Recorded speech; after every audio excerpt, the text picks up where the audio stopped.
Today I'm in Mawgan Porth, in the UK's most deprived county, Cornwall. This village is just one of many that over the last decade has been turned upside down by new residents arriving in the area. Now dubbed Hollywood-on-Sea by the national media, this change to the already fragile housing sector in the area has forced many locals out of these towns and villages. This has led to a wave of negative headlines such as "Celebs are ruining our seaside town and turning us into Hollywood-on-Sea. Their James Bond homes are forcing us out." And "The pretty UK seaside village ruined by rich outsiders trying to knock down every home." How much truth is there behind the headlines? We talk about affordable houses, if there's any such thing. Affordable house is probably a caravan. There's no one for them to live. There is going to come a time when we're going to be priced out. It's just a matter of time. Millionaires, they don't work in the shops.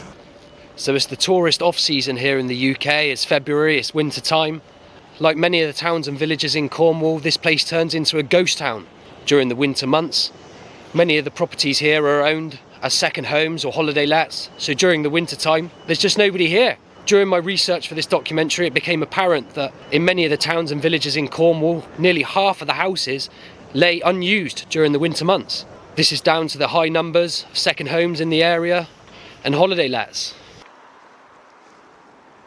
I'm now walking along the cliffside here in Mawgan Porth, and behind me you can see the stunning scenery. You can see the Atlantic Ocean roaring in the background, and ahead you can see the mansion sat atop the cliffside here, owned by A-listers and wealthy out-of-towners. Cornwall, arguably the most beautiful county in the country, but also the most deprived. Once upon a time, this was a sleepy fishing village. However, now it's a playground for the rich and famous. What a view you'll have from up there.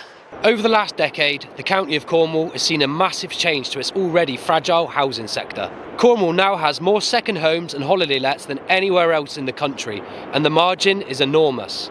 The likes of David Beckham, Gordon Ramsay, Jason Momoa, Chris Martin, Cate Blanchet all own property in the area, and the list is enormous. But it's not just mega mansions for the uber wealthy. Even one-bed flats here are like gold dust. This is due to the private holiday let market. At the time of recording, the cheapest property that I could find in Mawgan Porth was a one-bed flat, and that was on sale for £395,000. It's worth noting that Cornwall as a county has some of the lowest wages to be found anywhere in the United Kingdom. You can quickly see where things are starting to go wrong. You can see all the enormous properties overlooking the beach here in Mawgan Porth.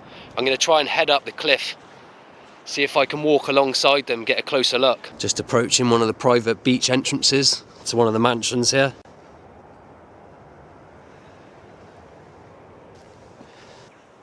You can see the property there. Another private entrance, and there is Cate Blanchet's mansion. See how close we can get. Construction's taking place currently on the roof. It's a bit of a wacky shape, isn't it? It looks like a spaceship.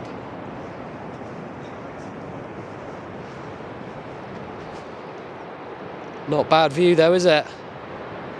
Just walked round the other side of the house now. You can see them fixing up the windows and the doors. You can see more enormous properties overlooking the beach ahead. Unless you're very rich, very difficult, very expensive. My family, we rent out two places. And we try to keep the reasonable rent. We could get more money doing holiday lets. You can't do it at a loss unless you're just going to sell it. So you're going to sell off one of the properties? Yeah, no choice. You can't do it at a loss, so eventually you just forced to sell. Right. And around here, for instance, I mean, Lego, I call it Lego land over there. That's all very rich people, even some of even celebrities living. They're fabulously rich to live up there. They reckon there's be more construction done there in the last couple of years than anywhere else in the country. It's difficult, I mean, and one of the problems they have around here, of course, because millionaires, they don't work in the shops or the pubs, so a lot of these people, they struggle for slack. Yeah. There's no one for them to live. Apart from the housing crisis, I know a friend of mine, he's not wealthy, lives there, manages to find somewhere, but I would call it a real hovel. Yeah. And it's expensive. Yes. It's unbelievable. It's across the board, even in land now, when they go in. But it rips the heart out of those communities.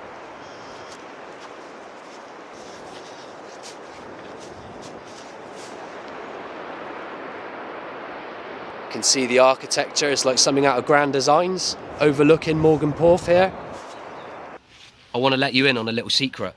Have you heard of the app Tester Up? Do you spend a lot of time on your phone? Well, I found the perfect app for you. It allows you to earn money whilst having fun. With Tester Up, in a few easy steps you can be earning money for testing apps. First, sign up. Second, pick an app to test. Third, complete simple tasks like playing a game or answering questions. It's that simple. I downloaded a game, played it for just a few minutes and watched as real money was added to my Tester Up profile. Within minutes from the comfort of your sofa, you can earn money and have fun. I found Tester Up fun to use and everything is so straightforward. Plus you can get paid up to £80 per app test and payouts are within 24 hours by hassle-free bank transfer. With over 1 million users and a 4.2 out of 5 on Trustpilot, what are you waiting for? Download Tester Up for free right now and start earning real money. Be sure to use the link that's in the description or the one that's in the pinned comment below. Massive thanks to Tester Up for sponsoring today's video. You can see construction taking place on 2 new enormous mansions here. So I've been joined by another resident of Mawgan Porth. So tell me, how's the village changed over the last few years? Good question. Yeah. Well, it's changed from, I've been here 22 years now. Yeah. And it's changed from sort of your normal family, working class types. Yeah. More to your sort of affluent people. Yeah. You know, buying second homes and all that kind of thing. Yeah, absolutely. This isn't a problem until they come down in summer and bring a certain attitude with them. That's, you know, that's. But yeah, that's just. How have you seen accommodation change over the last few years with the influx of the A-listers and the wealthy out-of-towners? it's just gone really? sky high. Really? Yeah, I mean, well, I rent. Yeah. And, yeah, my rent's... Since coming here, my rent's probably tripled. Yeah, over 20 years, yeah. But the wages certainly haven't. No, absolutely not. Absolutely. Oh, I mean, there is going to come a time when we're going to be priced out. You know, I mean, I know that. I'm not a rich man, I never will be. So, you know, it's just a matter of time. But I am looking at other options, you know, in other places.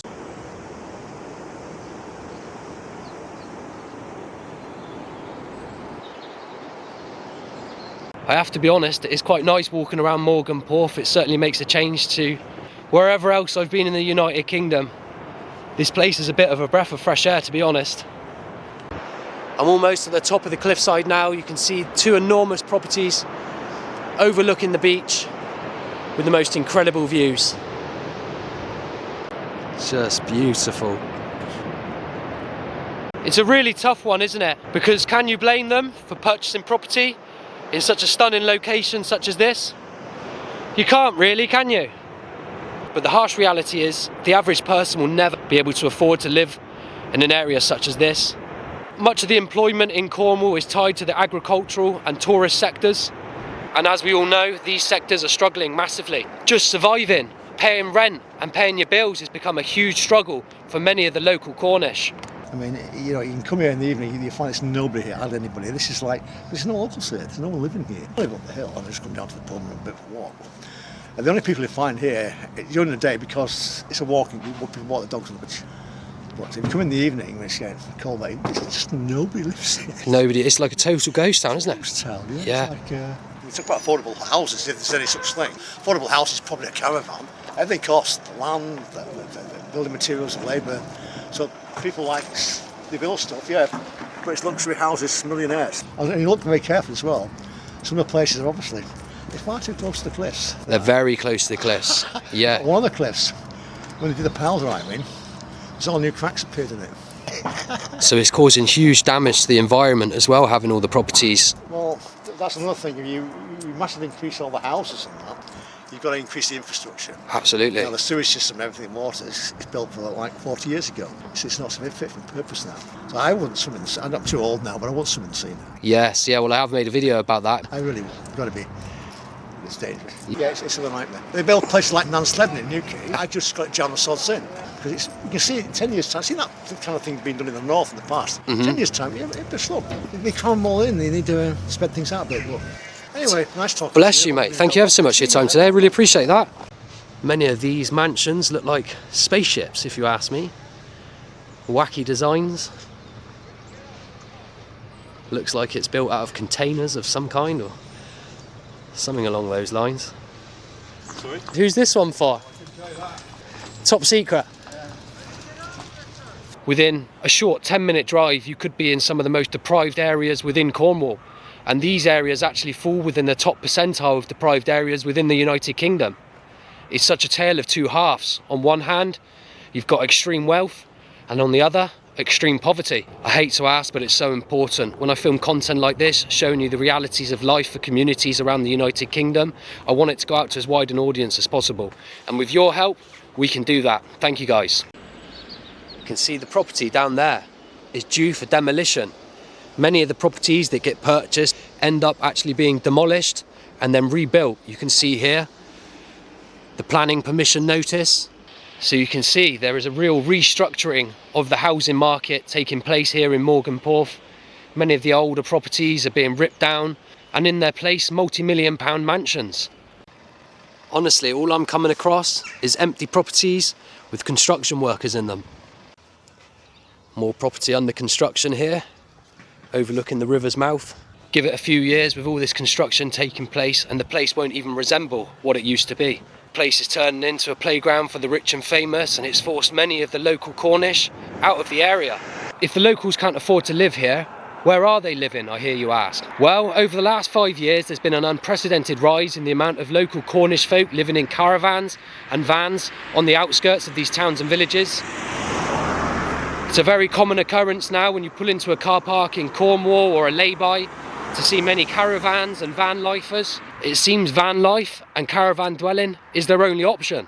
They physically can't afford the rent, and even if they could, oftentimes there's just not the property available for them. To better understand the difficulties faced by the locals, tonight we'll join the thousands that have been forced to live in caravans and vans around the county as we spend the night on the outskirts of Mawgan Porth, living the van life. You can see this is the main hub for Mawgan Porth, and there's not a soul in sight.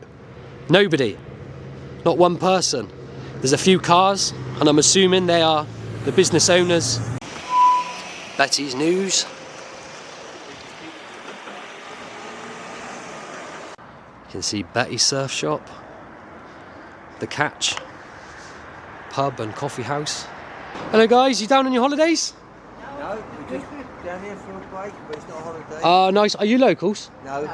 Ah, okay then. Come down every month. Once a month, so you may as well be locals then. So do you tend to stay in Mawgan Porth or? No, we're outside, Newquay. just outside Newquay. Oh, nice and close then. Nice and close then. What's your favourite beach of the area? Fistral. Mine too. You like bodyboarding?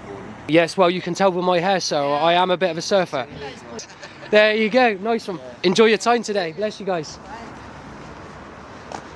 Can see one of the locals' vans here. I've just spoken to the local that actually lives inside this van, and they've informed me that they've been forced to live the van life now due to the cost of living in the county. I'm now in the van. I'm going to head off to a spot that I've been told about. Apparently it's absolutely beautiful, offers panoramic views of the Cornish countryside. So I've got a pin dropped on my map. I'm going to head up there now and we'll go and check it out. Well, I've now arrived at the spot, and the views certainly don't disappoint, do they? Absolutely stunning. About to watch the sun set behind the hillside and see my wetsuits drying in the back of the van, enjoying the most beautiful views. It doesn't take long to see what draws so many people to van life. I've set up my chair for the evening. I'm going to watch the sun set, put some burgers on the barbecue very shortly, and get my head down ready for tomorrow. I'll give you a quick tour of my surf wagon. There's really not a lot to it, as you can see. I've got 3 surfboards in the side there. I've got an area where I lay out the cushions, and then all my various surf stickers from places I've surfed and been around the world. There you go, a little tour of my humble abode for the evening. I will say it's not exactly ideal to stay the night in. It's not exactly equipped for camping, but I guess that's a perfect way to find out what the real difficulties are for those facing this kind of lifestyle on a full-time basis. I've got to lay out a barbecue now to get my tea cooked. I'd absolutely love a coffee, but I've got no means of boiling up the water. It's also crossed my mind, a toilet could be a problem later on in the evening. If not tonight, definitely in the morning. I guess it's the little things that we take for granted living in a house that is the real problems for those that are living this kind of lifestyle on a full-time basis. Things like running water, where to have a wash, the toilet, food. All these small things that we take for granted can be such a chore for those that have faced this lifestyle. As beautiful as it is, I've had to put my jacket on. I'm absolutely freezing. I think we're going to be in for a cold one tonight, that's for sure. The sun has just set behind the hills. Now it's time to get some burgers on the barbie. It's been a long old day. The sun's set now. I'm going to try and get my head down for the night. I've set my pillows out. Oh, and there goes the light. Oh, good morning, campers. Oh, the light's turned off in the van. Wait there. Ah, we have light again. Oh, there we go. Wow, what a night. The wind started blowing an absolute gale. The van was shaking. I got to about 3 o'clock in the morning and I swear I could hear animals outside the van. Whether or not it was just a fox or something like that sniffing around. Could have been the beast of Bodmin. Could have been the beast of Bodmin. But otherwise, I slept fairly well. It was a bit cramped. I had to lay my surfboards down on the floor. I'd like to go and find a leisure centre or something like that so I can go and grab a shower. But it's all the little things. The little things that you take for granted. Showering, a coffee in the morning, a spot of breakfast, having a quick wash. All of the things that you take for granted being in a house are the things that are the most difficult when you live in this kind of lifestyle.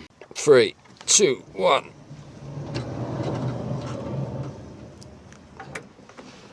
Absolutely beautiful. I'm dressed, showered and had a coffee and managed to find a toilet. Luckily in Cornwall you're never far from a holiday park, so I managed to use the shower block. Well, my little Cornish road trip has come to an end. Let me know in the comments below what you think. Do remember to like, comment and subscribe. It helps tremendously. If there's any communities or stories that you want to see me cover, do let me know in the comments. Thanks again for watching. I'll see you on the next one.